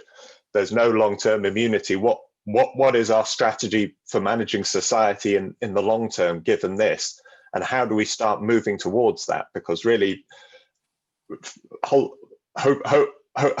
hoping to sort of fight the fire until a silver bullet comes along doesn't really feel like a long-term strategy, and we just need to start moving towards something more sustainable. And so I think Scottish COVID Response Consortium was set up to sort of try and assist the governments with the sort of short and medium term questions, but it would have been very interesting to have taken it from the long term, taken the long term approach to it, and sort of seen how almost map out the scenarios of sort of how do we cope with if this virus, if people do get reinfected, we don't have effective vaccines and we don't have simple point of care diagnostics. How can we cope in the long term with this? Because I think that's sort of worst case that we might need to deal with in future epidemics. I suppose, just to be a little bit provocative, in some sense, we're still talking about vulnerability in terms of susceptibility and of catching COVID, but the other forms of vulnerability here are the sort of the secondary outcomes from COVID, which you're probably alluding to as well, which have to do with lost livelihoods, and then I suppose an opportunity to bring in Joanna and others around the mental health elements of that. And it feels as though the definition of vulnerability is shifting at different phases of this pandemic in terms of what we initially saw and defined as vulnerability, but now what we might be thinking of as vulnerability. So it's a move, I think, from linear thinking to more kind of like a circular, concurrent, or in parallel thinking that we all hoped would be there from the outset, but wasn't there from the outset. So I'd like to maybe invite maybe Joanna, if you feel like coming in and discussing some of these issues around mental health. There's certainly things that you presented in your paper that we've had a look at. We did a bit of some work in Syria, and there's some interesting links between mental health, food insecurity, and this impact of the pandemic as well. And I know I'm quite curious about kind of how you're taking this research forward, although I know that it was mostly about sort of response to COVID in the case that you presented today. Okay, so I'm not a biologist or virusologist, I'm a psychologist, and I think that from my perspective, important strategy to reduce the risk of spreading the virus and reduce vulnerability is first and foremost prevention. So it's important to encourage people to follow official recommendations in everyday life more closely. And we can reduce the risk of future pandemic if we can design interventions that can make people follow recommendations more closely. And that is where psychology and models explaining health behaviors can help us. Models that include not only biological factors, but also many psychological factors like beliefs or personality characteristics, because these factors also are important and decide how people respond to COVID and what they do in face of pandemic and how they react. Because our stress reactions also depend on many psychological characteristics and also depend on what we do in face of stress. So they depend on our coping strategies. And that's all psychology. So I think that in topic of reducing the risk of spreading the virus, prevention is important area when psychology can help and health behavior models can help as well. Thanks, Joanna. There's a nice comment/question that's come in the chat box just saying about this discussion of this multidisciplinary approach and the recognition that these are biosocial problems. So there's the complex biology behind it, but also this complex human behavior, which is potentially, I suppose, difficult to incorporate into models, although there are ways of doing that. I don't know, again, kind of looking to Tarja, Paul, Julio, about how you are, or if you are trying to incorporate that behavioral changes and feedback loops within your modeling techniques. Well, I can comment on that. So we are not, we are doing, well, with my collaborators, we are modeling disease spread in the wildlife reservoirs and things like that. So I'm not really a modeler, but I just wanted to say that this is really indeed extremely important in my view as well, and something that we have been lacking in our research, the social side of all of this. And just wanted to comment on Joanna that in my country there's a lot of discussion now, in particular on the social aspect and the psychological aspect, and why we are doing so well, and why we are following the regulations and recommendations so well. And there's been a lot of discussion on the government trust and also trust in science. So not just there's been a bit of a kind of debate between government and science, and regardless, people still trust. So I think that's something we have been ignoring before, but now we should take this into account. Paul? I think this is critical. That's something that we have not looked at carefully. The response has been just healthcare, more healthcare, and that's clearly not enough and too late. Prevention is critical, and human behavioral sciences are essential if we want to implement new measures to prevent people from getting the infection, not treating them when they are already infected. That's too late. And vaccines are not going to be the solution. I don't think that if we have 2-3 vaccines, this is going to be the solution for COVID-19. And we have just to take a look at Asia. Look at Japan and South Korea. Why they do things differently, why they're seeing different results with the same virus, being so close to China. There has to be something more than just the virus. There has to be this crosstalk between the virus and humans. And we look at us as individuals, but we are more than individuals. We are connected individuals acting or behaving in response to many external factors.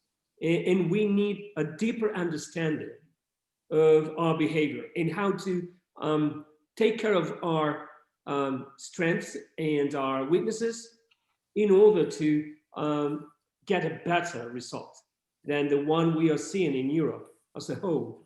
And in addition to that, now we have computational sociology. Because of the use of networks, of social media, we can try to understand how fake news and these lies travel across human networks.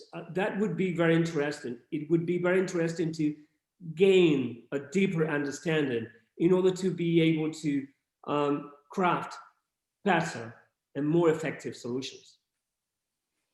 Yeah, I agree. There's we were talking, Julio and I were just talking before the presentation started about this conversation really about managing this acceleration, not just of the virus, but of information into the public sphere as well, and the different roles that we might have or want to own in the future, and being clear about who owns those roles and what our responsibilities are and our obligations.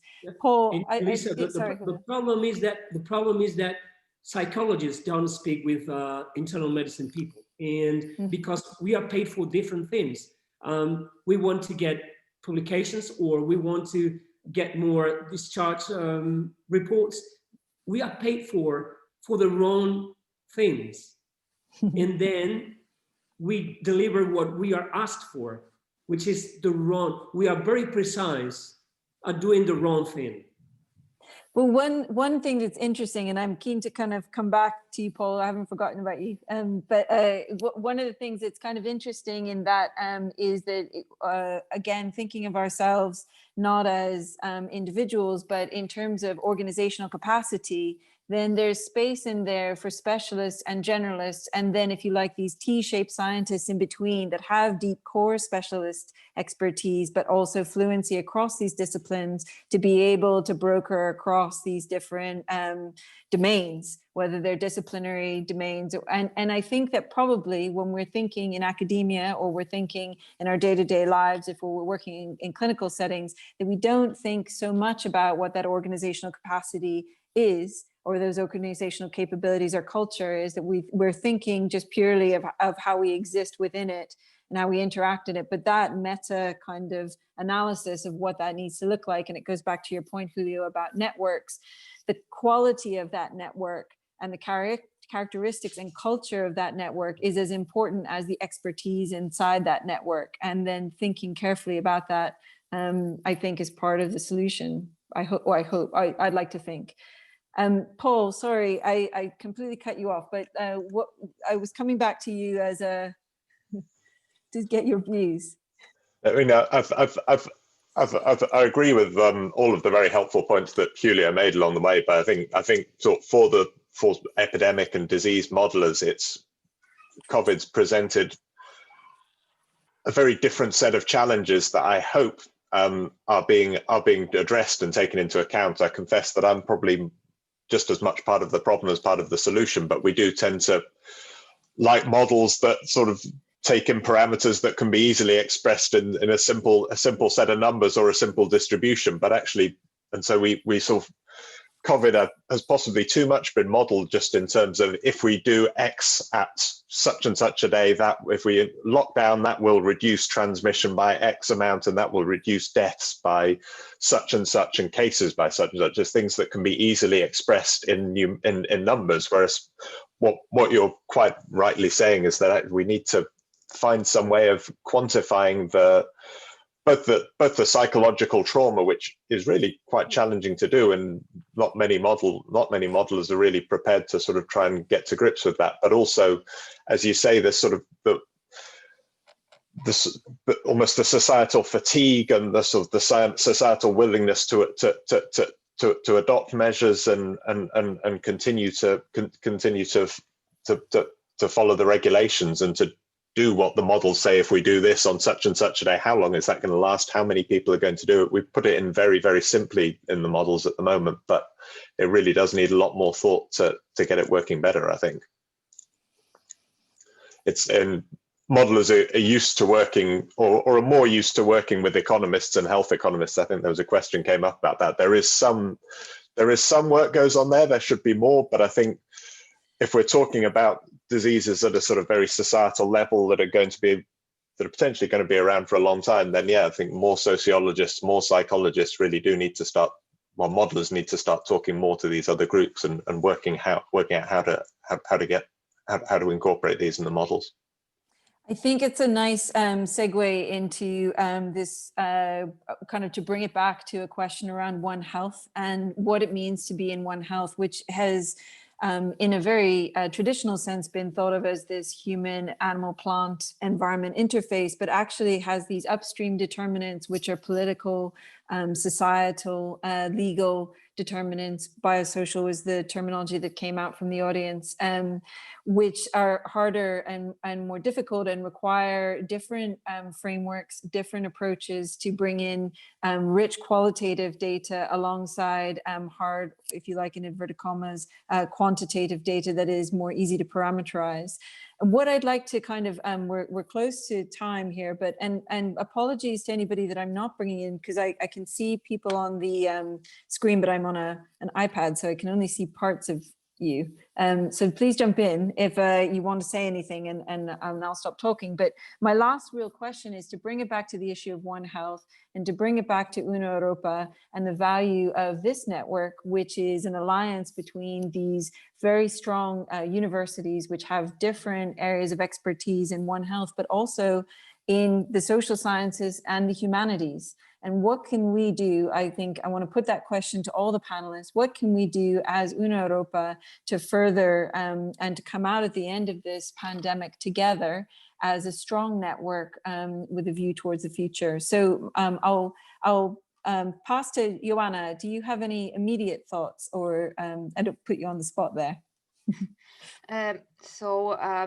I think it's really important to exchange experiences and knowledge between different scientific areas and different disciplines, and also between different cultures and different countries which may deal with coronavirus in different ways, and which may deal with health problems in different ways. And I think that although our research have different methodologies and we work in different contexts, all of us have the same goal, in this case to help extinguish the current pandemic and prevent similar events in the future. And I think it's very encouraging and very hopeful, and this approach can really help us in future problems.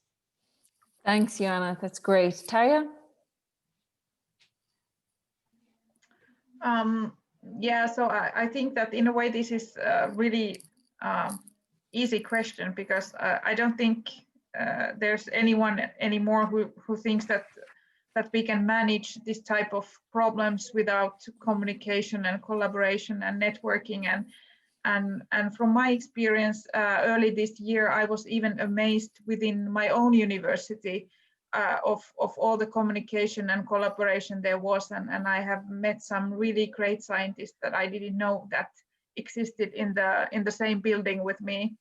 And now to take that to a whole another level in Una Europa and in our networks, I think it's an opportunity we cannot miss. And I come from a small country, and we are really a top quality university, but not in everything. So we have a lot to gain from collaboration, and of course we have a lot to offer as well. But I'm looking forward to working in Una Europa. Thanks, Tarja. Julio? I think this is a huge opportunity. Our world is so complex that we cannot just understand it from just one point, one side, or one country, and even one discipline. We need a more comprehensive perspective, and I think this is the right tool to do that. But as we grow, it becomes more difficult to manage a complex network. So we must be aware from the very beginning how to do this, how to create the right scenarios and the right framework to include as many people as possible, as many different perspectives as possible. Diversity is key if we want to address complexity.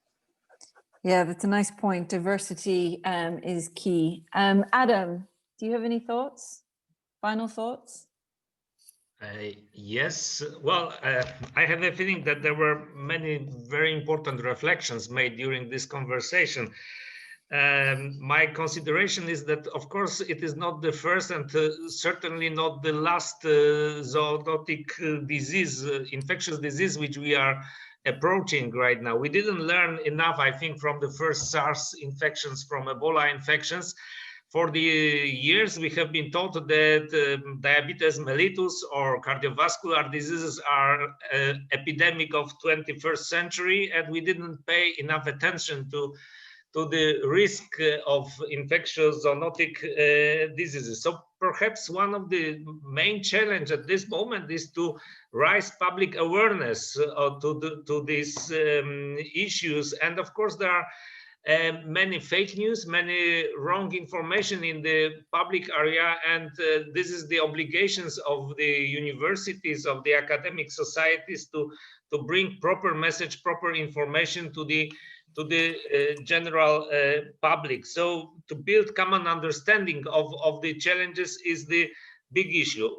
My last comment is on the, I think what Julio has said previously, that probably our current healthcare systems are totally unprepared to serve properly people. There are number of people who are overdiagnosed, overserved, and on the same time there are people who are underserved, underdiagnosed, and infrastructure, healthcare infrastructure was totally unprepared. So probably we need to redefine the healthcare systems. We need to rediscuss it, and very broad perspectives are needed. We need to talk among different professionals, not only among doctors, not only medical professionals, but also with lawyers, with economists, with other experts in different fields. So this multidisciplinary approach is the only solution, I think, which can serve, but it is still a long way to find a solution, and that's why we need to collaborate. That's my understanding.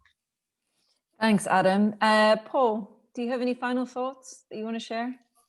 Yeah, just on your question about the role that One Health can potentially play in this. I think One Health is potentially offers a really sort of critical opportunity to sort of break out of just the traditional reductionist scientist. I must just do the same thing more elaborately and more detailed and even better, to try and sort of bring in different ways of thinking. But that really does require a culture shift from the universities, the researchers, and the funding bodies. I'm thinking here of, I've been reading about the behavioral economists Amos Tversky and Daniel Kahneman, who were really fairly instrumental in bringing together psychology and economics, but they were given a huge amount of freedom to go and explore and read about just a very, very broad field. And too much of universities and research bodies and funding organizations just don't allow researchers the freedom to go away and do that. So hopefully we can sort of foster some sort of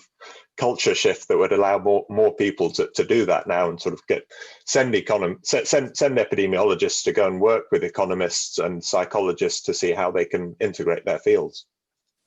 Thank you, Paul. Professor Babel, do you want to offer any final thoughts?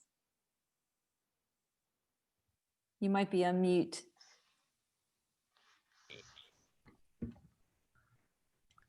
Hi, I hope. Hi. Yeah. Thank you very much for this very interesting session. It was really big pleasure to hear all of that. I've learned a lot. And what I think now it's very important is exactly the same what Joanna said. So we need multicultural studies, studies that show that what are the differences between different cultures and different countries. But I would also like to encourage all of you to study the second wave and to see what we have already learned, because when I see how now the Polish society differs in their behavior from what they actually did in the first wave, it's dramatically different. And I think that the study we have conducted during the first wave, its results now would be much different from those. And I'm curious whether it is only the case of our country or whether it is also the case of other countries. So what I would really love to do, I would like to conduct the same study again based on our first results and check what happened. So if any of you would like to join us, we would love to continue this study. So once again, thank you very much. It was really interesting, and it was a great opportunity to learn a lot from all of you. Thank you. Thank you. Katarzyna, are you on the line? Do you have any final thoughts that you want to offer? Hi. Hi. Yes, so thank you very much. It was really very interesting for me to hear also. Well, I can't say that much more than agreeing with all of you, what you've said. I think that we've all learned that collaboration and sharing the experience is something that it's the only way to fight with some new diseases that we face now and we may face in the future. And only learning from each other and sharing the solid knowledge will help. And we, as Przemysław said here, we are now seeing in Poland what happens if we don't listen to others and if we have our own strategies, without a basic and without the good solid knowledge for that. So we shouldn't do it. We should listen to others. We should exchange and be close to each other. And again, with different kind of scientists. So it's not only about the vaccine. It's not only about primary care. It's everything. If we connect all those fields, we can be successful. So I think, well, it's a horrible situation, but we've all learned a lot from that, and we cannot lose it in the future. Thank you again. Thank you. And Katia, haven't forgotten you. Are you available? Do you have any final thoughts? My idea is just that in a time in which social distance is so important, we have to reduce the distance between people and institutions. For example, healthcare institution, political institution, in order to give very clear information to people and a very clear message. That's all. I think that's a nice place to stop, really. It's quite a profound message that I think all of us take on board. This has been a really fascinating series of presentations. I'd like to thank all of the panelists again, and I'd like to thank Una Europa. There are a number of comments that are in the chat box, and in particular, one that I think is quite pertinent from Alessandra, which was asking whether or not there's an appetite to produce an Una Europa statement on COVID-19 and future emergencies to value networking and multi and interdisciplinary value-based approach to health, which I think I really liked the sound of that. And I think it would be nice to be able to keep the momentum going from this discussion into that initiative and try and take that forward. There are a number of questions still in the chat box, and this line will remain open. However, for now, I want to close the session by thanking Una Europa and in particular Yasmin Abdallah, who has been helping me at the University of Edinburgh and is really responsible for helping coordinate all of us, and Adam Windick in particular for bringing together such a distinguished panel of speakers and with such excellent presentations. So thank you very much to everybody and for the opportunity of being here with you. And I'm wishing all of you very well and looking forward to hopefully collaborating with all of you in the future. So thanks to you and to our participants. There were at one stage 119 participants on the line. So a nice audience and turnout for One Health Day. Thank you. Thank you for excellent sharing. Thank you. Thank you. Stay safe. Thank you. Okay. Bye-bye. Yeah. Bye-bye. Thank you. Bye.